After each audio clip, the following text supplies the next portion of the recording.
Claude Onesta avait prévenu, l'Égypte est à des années-lumière des standards du handball européen. D'entrée de jeu, les experts ont été surpris par la vitesse d'exécution de leur vis-à-vis. Eux ont très bien commencé, notamment sur leur attaque placée. Ils ont été très efficaces malgré le fait qu'ils tirent de très loin. Efficace et très rude en défense également. Les champions d'Europe en titre prennent des coups, mais il en faut plus pour les déstabiliser. Regardez la solidité, magnifique. Cédric Sorano, c'est un buff, mais il est capable de ce genre de geste.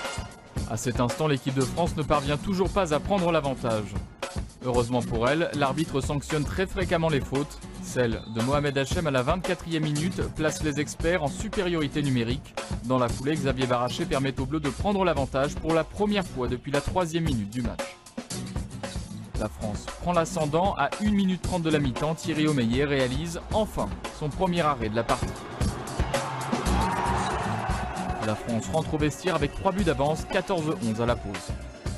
Les hommes de Claude Onesta ont laissé passer l'orage, mais ils ne sont pas à l'abri d'un éclair de génie de la part du très grand Mohamed Ali. Oh, le tir superbe en appui, signé Mohamed Ali en mode uppercut.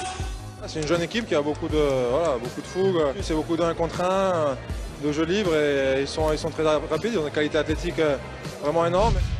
Les Français ont des arguments pour répondre. Oh, le coup de fou. Oui, William à Cambrai. En attaque, on a fini par les manœuvrer assez régulièrement, les faire sortir parce qu'ils défendaient avec plus de courage que de tête. Sérieuse et appliquée, l'équipe de France tient son adversaire à distance grâce à une redoutable efficacité. Au 6 sur 10 de Nikola Karabatic, MVP de la rencontre, s'ajoutent les 4 sur 4 de Sorindo et Guigou. Score final 28-24, la France s'impose avec plus de maîtrise.